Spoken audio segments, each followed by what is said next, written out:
Salam əziz şagirdlər, xoş gördük hər birinizi. Mən Nazim müəllim Ağazadə. Bu gün sizlərə həndəsə nəslianlaşları mövzusunda verdiyim sınağın izahını təqdim edəcəm. Buyurun, xoş izləmələr. Deməli, birinci sual ekranda görürsünüz. Burada hansı qaydanı tətbiq edəcəm?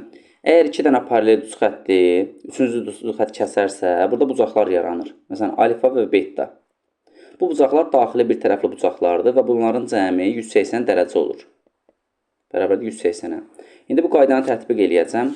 2x plus 10-dan 3x minus 20 daxili bir tərəfli bucaqlardır. Və bunların cəmi qaydaya əsasən 180 dərəcə olmalıdır. 2x plus 10 üstəgəl 3x minus 20 bərabərdir 180-ə. 2x ilə 3x elədi 5x. 180, 20-ni sağ tərəfə keçirsək plus 20, 10-u da sağ tərəfə keçirsək çıxaq 10. 5x bərabərdir 190.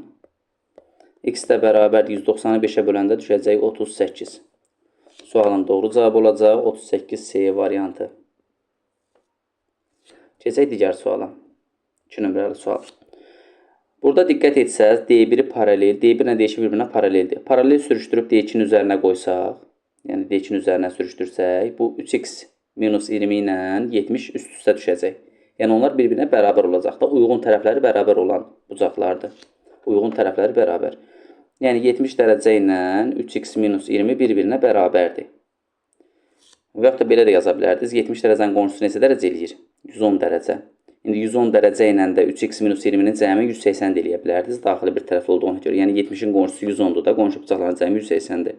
Və yaxud da ki, D1-i paralel sürüşdürsək, D2-nin üzərinə qoysaq, 3x minus 20 ilə 70 dərəcə bir-birinə bərabər olacaq. Və buradan da 3x-i tapsaq, 20-ni sol tərəfə keçirdirəm, yəni digər tərəfə. 70-in üstünə 20 gəlirəm. 70-in üstünə 20 gələcəm, eləyəcək 90. Bərabərdir 3x-ə. X-i də tapanda 90-ı 3-ə böləcəm, düşəcək 30. Sualın doğru cavabı olacaq A variantı. Keçək 3 nömrəli suala. Mən bunu deməli sizə öyrətmişəm bu qaydanı. Bu raket qaydasıdır. Və diqqət etsəz, raket oxşuyur. Və demişdim ki, bunların üçünün cəmi 180 yox, 360 dərəcədir. Yəni bu üçünün cəmi 360 dərəcə olacaq. 2x plus 3x plus x plus 24 bərabərdir 360 dərəcəyə. 2x, 3x və x elədi 6x. 24-ü də sağa keçirtsəm, eləyəcək burada 336. Bəli, 336 eləyəcək. 360-dan 24 çıxsam, 24-ü sağa keçirtsəm, 360-dan 24 çıxsam, 336 eləyəcək. Və x də bərabərdir. Məndən amma burada 3x istəyir. Diqqətli olun. Bax, sizi çaşdıra bilər. Yəni, x-i tapsaz, x-i tapanda cavab 56 eləyir. Özdə A variantını 56 yazıblar. Amma bizdən 3x istəyir. 3x nədir? Yəni, 6x-in yarısı. O zaman 6x-i yarıya böləcəm. Böləcəm 2-yə. O zaman 336-nı da 2-yə böləcəm. 168 eləyəcək. Yəni, 3x bərabərdir 168-ə. Sualın doğru cavab olacaq D variantı. Keçək 4 nömrəli suala. Burada diqqət etsəz, bu nöqtələr onu bildirir ki, yəni bu 2 dənə bucaq bərabər bölünüb. Bu xətt onu bildirir ki, yəni 2 dənə bucaq bərabər bölünüb. Yəni OC də tənböləndir, OF də tənböləndir bunlar. Və biz bilirik ki, bunların hamısı bir yerdə açıq bucaq əmələ gətirir. Açıq bucaqda 180 dərəcədir. Yəni 2 dənə beta, üstəgəl 40 dərəcə, üstəgəl 2 dənə alfa bərabərdir 180-ə. 2 beta ilə 2 alfanı yan-yana yazıram. 2 alfa üstəgəl 2 beta. 40 dərəcəni də sağa keçirdəndə 180-dən 40 çıxanda olacaq 140. Bunların hamısını 2-yə bölsəm, alfa üstəgəl beta bərabər olacaq 140-ı da 2-yə böləndə 70 dərəcə. Məndən COF istəyir. COF haradır? Bax, COF. Yəni, bax, qırmızı xəttə baxın. Buradan bura qədər olan məsafə. Yəni, bucaq. Beta üstəgəl 40, üstəgəl alfa da ora qədər olan bucaq. Alfa ilə betanın da cəmi 70-dirsə, gətirib yerinə 70 yazsam, 40 dərəcə də buradan eləyəcək 110 dərəcə. Sualın doğru cavab olacaq D variantı. Keçək 5 nömrəli suala. 5 nömrəli sualı həll etmək üçün D1 ilə D2-yə paralel bir dənə D3 çəkirəm. D3 xətti çəkdim. Yəni D3 də bunlara paraleldir. Əgər D3 də bunlara paraleldirsə, bura 140 dərəcədirsə, daxili bir tərəfli olduğuna görə bura 40 olacaq. Axı, ikisi cəmi 180 olmalıdır. Bura 80-dirsə, yuxarı hissə olacaq 100 dərəcə. Axı, bunlar da daxili bir tərəfli bucaqlardır. Və buradan alfanı tapmağa nə var daha? 40 üstəgəl alfa üstəgəl 100. Bunların hamısı bir yerdən əmələ gətirir açıq bucaq. Diqqət edin. Bərabər olacaq 180-ə. İndi 140 üstəgəl alfa bərabərdir 180-ə. Alfa da bərabərdir 180-ə 140 çıxıram 40 dərəcə. Sualın doğru cavab olacaq B variantı. Gəlin digər bir yolla da göstərim. Yəni başqa bir qayda da var. Bu qayda deyildi, sadəcə özümdən deyib 3 paralel düz xətt çəkdim və ona uyğun tapdım. Məsələn, qayda yadımdan çıxarsa, bu yolla yazmaq olar. Bəs qayda necədir? Yəni bunun şəkil formasında demişdim mən sizə qaydada. Bax, bu alfa ilə, əgər D1, D2-yə paralel olarsa, alfa ilə 180-in cəmi bərabərdir 140 ilə 180-in cəminə. Yəni, bu formada olur da. Yəni, bu alfa bərabər olur 140 ilə 80-in. Alfa üstəgəl 180 bərabər olur 140 ilə 80-in cəminə. Alfa üstəgəl 180 bərabərdir 220. Alfa da bərabərdir 40 dərəcəyə. 220-dən 180 çıxanda 40 dərəcə. Yəni, kitablarda yazılan qaydası budur. Alfa ilə 180-in cəmi bu kənardakıların cəminə bərabərdir. Amma tutaq ki, getmirsən imtihana düstur yadından çıxıb. Yəni, qayda yadından çıxıb. O zaman bundan öncə yazdığım yolundan yaza bilərsən. Və indi qaytarıram geri. Baxın, bu formada. Bir dənə D3 paralel düz xətti çəkdim. 140 isə 40 dərəcə olur, 80 isə 100 dərəcə olur. Tamamı 180-ə bərabərləyir, oradan alfanı tapırıq 40 dərəcə. Bu formada da yaza bilərsiniz. Keçək 6 nömrəli suala. Burada diqqət etsəz, D1 ilə D2 bir-birinə paraleldir. Və bura 2 alfadırsa, burada 50 dərəcədir. Bunlar daxili çarpaz bucaqlardır. Mən də demişdim ki, daxili çarpaz bucaqları nədir? Bir-birinə bərabər. O zaman alfa neçə dərəcədir? 25 dərəcə. 50-ni 2-yə bölsək. Alfa 25 dərəcədirsə, bura 50 dərəcə olacaq. Bu hissə 25 dərəcə olacaq, düzdürmü? Məndən amma bucaq C-ni istəyir. BC D-ni istəyir. BC D-ni. İndi diqqət etsəz burada. Bu B bucağı ilə B bucağından. Bu C bucağı daxili bir tərəfli bucaqdır. B bucağı ilə C bucağı daxili bir tərəfli bucaqdır. Mən daxili çarpaz olduğuna görə 2 alfanı 50-yə bərabərlədim. Alfanı tapdım 25. Alfa 25-dirsə, bu 2 alfa olan yer 50, bu hissə olan 25 olacaq. 50 ilə 25-in cəmi nə eləyir? 75 dərəcə. 75 dərəcə nədir? Bucaq B. Bucaq B ilə də bucaq C daxili bir tərəfli bucaqlardır. Bunların cəmi 180 olmalıdır. O zaman bucaq C-yə nə qədər düşür? 105 dərəcə ki, bu 75-dir. Bu da 105 olsun ki, tamamı 180 olsun. Ona görə də BC-də olacaq 105 dərəcə. Keçək 7 nömrəli suala. Maraqlı bir sualdır, diqqət eləyin, əziz şagirdlər. Deməli, D3 ilə bu D2 bir-birinə paralel olduğuna görə, burada 150 dərəcəsi daxili bir tərəfli bucaqlar 180 olduğuna görə bura olacaq 30 dərəcə.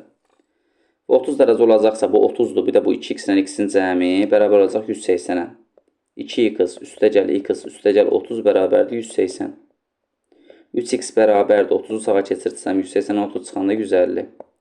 X bərabərdir 150-ni 3-ə bölsəm 50. X-i tapdım 50. X 50-dir, o zaman 2x olan yer 100 dərəcə olacaq. 2-ni 50-yə vuranda 100 dərəcə. Sonra burada M qaydasını görürsünüz. M qaydası, bax, M qaydasıdır. M qaydasında demişdim ki, bax, bu alfa ilə bu 100-ün cəmi bu ortadakı bucağa bərabərdir. Yəni, bunu qaydada demişəm. Alfa ilə 100-ün cəmi bərabərdir 128-ə. Alfa da bərabərdir 128-dən 100 çıxanda olacaq 28 dərəcə. Sualın doğru cavabı A variantı. Maraqlı sual idi, 2 mərhələli sual idi. Daxili bir tərəfli və M qaydasını tətbiq etdim. Misalın cavabını aldım. Sonra keçək digər suala, 8 nömrəli suala. 8 nömrəli sualda bizə belə bir fiqur verilib. D1 D2-yə paraleldir. Alfanı istəyir bizdən. Baxın, bu alfa bucağını istəyir. Mən nə edəcəm? Bu işarə perpendikulyar işarəsidir. Bu işarəni harada görürsəz 90 dərəcə yazın. İndi 90, 70, 160. Bu hissəyə nə qədər qaldı? 160 ise bu hissə qalır 20 dərəcə. İndi bu 20 dərəcə sağ bu tən böləndə 2 dənə nöqtəyə baxın. O zaman burada 20 dərəcədir. Sonra M qaydası. 50 dərəcə, 40 dərəcə bərabərdir alfaya. Görürsünüz necə rahat sualdır.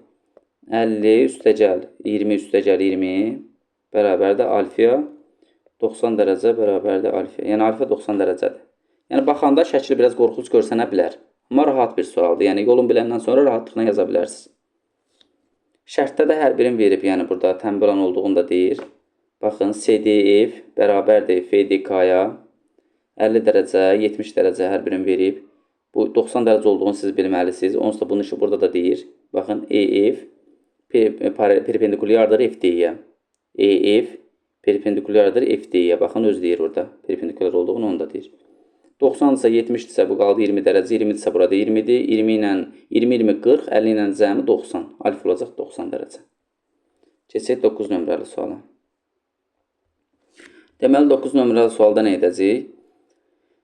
130 dərəcədirsə bu hissə olacaq 50 dərəcə. Axı bunlar paraleldir bir-birinə. 180 dərəcə olmalıdır cəmi. 50 dərəcədirsə bu içəridə 50 dərəcə olacaq. 50, 70. Bu ikisi elədi 120. 180-dən də 120-sini çıxsam, alfanı taparam da. Axı üçün cəmi 180 olmalıdır. Olacaq 60 dərəcə. Sualın doğru cavabı B variantı. Keçək 10 nömrəli suala. Deməli, bu şəkili görəndə həmişə, bax, mən qaydada demişəm bunu da.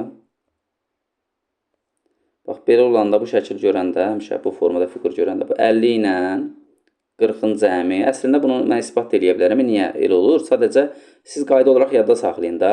Məsələn, bura 40-dırsa, bunun içəri tərəf olmalıdır. Məsələn, 140 dərəcə. 50-dirsə, içəri daxil tərəf olmalıdır, 130 dərəcə. Sonra bu ikisinin cəmi 360-dan çıxılmalıdır və bura 90 dərəcə qalır. Sadəcə, elə yadda saxlamaqdansa, mən sizə axı demişəm, qısayıq olun.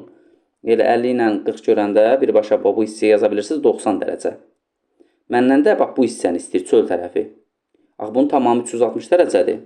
360 dərəcədən də çıxırsan 90 dərəcəni, burada qalacaq 270 dərəcə. Sualın doğru cavabı olacaq D variantı 270 dərəcə. Keçək 11 nömrəli suala. Deməli 11 nömrəli sualda nə edəcəksiniz? Yenə bundan öncə dediyim qaydadır. Burada iki cür həll etmək olar. Ya paralel düz xətt çəkməklə, indi bir dənə bununla göstəreyim. D1 ilə D2-yə uyğun, bir dənə də paralel düz xətt çəkirəm D3. Və bura 120 dərəcədirsə, bu olacaq 60 dərəcə. 60-40 elədi 100 dərəcə. Bu 60-40 100 dərəcə. Bu hissəyə qaldı 80 dərəcə.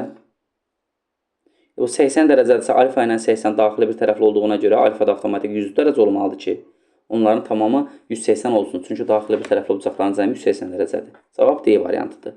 Bəs başqa necə yaza bilərsiniz? Yəni, kitabda olan qayda ilə necə yaza bilərsiniz? Kitabda olan qayda sizə deyir ki, D1 D2-yə paralel olarsa, bu 40 üstə gəlir 180, yəni bu hissədə olan bucaq üstə gəlir 180, bərabərdir 120 ilə alfanın cəminə. Bu qaydanı yuxarıda sualda demişdim sizə. 220 bərabərdir 120 üstə gəlir alfa. 220-dən də 120 çıxanda 100 bərabərdir alfa. Yəni alfa ilə 100 dərəcə olacaq. Keçək 12 nömrəli suala. Deməli, uyğun tərəfləri paralel olan bucaqlar əgər eyni adlı olarsa, bunlar bir-birinə bərabər olar. Bax, uyğun tərəfləri bunlar paralel olan bucaqlardır. Bax, bu alfa olsun, bu beta olsun. Bu alfanın bu tərəfindən betanın bu tərəfi bir-birinə paraleldir. Digər tərəfləri də bir paraleldir. O zaman alfa betaya bərabərdir. Hər ikisi iti bucaq olarsa və yaxud da kör bucaq olarsa, ümumiyyətcə bunlar bərabər olurlar. Yox, biri iti, biri kör olarsa müxtəlif tərəfli, məsəl üçün bu şəkildə də elə görsənir odur. Biri itidir, biri kördür da. Uyğun tərəfləri paraleldir, amma müxtəlif adlı bucaqlardır. Və yaxud da biri də çəkə bilərəm. Bu da, bu alfa olsun, bu beta olsun. Görürsünüz, alfa itidir, beta kör. Alfanın bu tərəfindən betanın bu tərəfi paraleldir. Alfanın digər tərəfindən də betanın digər tərəfi paraleldir bir-birinə. Belə olan halda cəmi 180-dir. Hər ikisi eyni adlı olanda bərabər, digər halda cəmi 180 olur. İndi burada da baxırsınız ki, müxtəlif adlıdır. O zaman cəmi 180-dir. Cəminin 180 olmaq üçün alfada olacaq 130. A variantı. Keçək 13 nömrəli suala. 13 nömrəli sualda necə yanaşasınız suala? Deməli, bu paralel bir xəttdir bunlar. EF ilə BC bir-birinə paraleldir. Bura 40 dərəcədirsə, alfada 40 dərəcə olsun. 70 dərəcədirsə, burada 70 dərəcə olsun. Çox rahat da. Yəni, daxili çarpaz olduğuna görə 40 dərəcədirsə, alfada 40 dərəcədir. 70 isə betada 70. 70-dən də 40-ın çıxanda bərabər olacaq 30-a. A variantı. Keçək 14 nömrəli suala. Burada da paralel xətlərdir, D1 ilə D2, paralel düz xətlərdir və o zaman x plus 30 ilə da 2x minus 15 o zaman daxili çarpaz bucaqlardır. Yəni, bunu uzatsaq, baxın, x plus 30 ilə 2x minus 15 daxili çarpaz bucaqlardır və daxili çarpaz bucaqlar bir-birinə bərabərdir. Bir-birinə bərabərdir. O zaman x-i sola keçirsəm 2x çıxır, 30 üstə gəl, 15 sağa keçirsə üstə gəl olur 15. X də bərabərdir 45 dərəcəyə. Sualın doğru cavabı olacaq B variantı. Keçək 15 nömrəli sual və sonuncu suala. Deməli, burada necə olacaq? D1 ilə D2-yə paralel bir dənə xətt uzadıram. D3 olsun bu da. O zaman D1, D2, D3 bir-birinə paraleldir. Diqqət eləyin, bura 100 dərəcədirsə, bu ikisi bir yerdə 80 olmalıdır. Axı, daxili bir tərəfli bucaqlardır. D3 ilə D1 bir-birinə paraleldirsə, bu daxili bir tərəfli bucaq sayılır və Yəni yadda saxlayın uşaqlar, paralel olanda daxili bir tərəfli bucaq sayılır. Yəni şərtə də diqqət edin həmişə. 100 dərəcədirsə aşağı 80 dərəcə olmalıdır. O zaman bura 40 dərəcə olsun gərək. 40 dərəcədirsə alfada gərək onda deməli 140 dərəcə olsun. Axı D2 ilə D3 də bir-birinə paraleldir. O zaman bunların da cəmi 180 olmalıdır. O zaman alfada bərabər 180-dən 40 çıxanda olacaq 140. Sualın doğru cavabı olacaq E variantı. Belədir şagirdlər, sağ olun. Növbəti videolarda görüşənədək.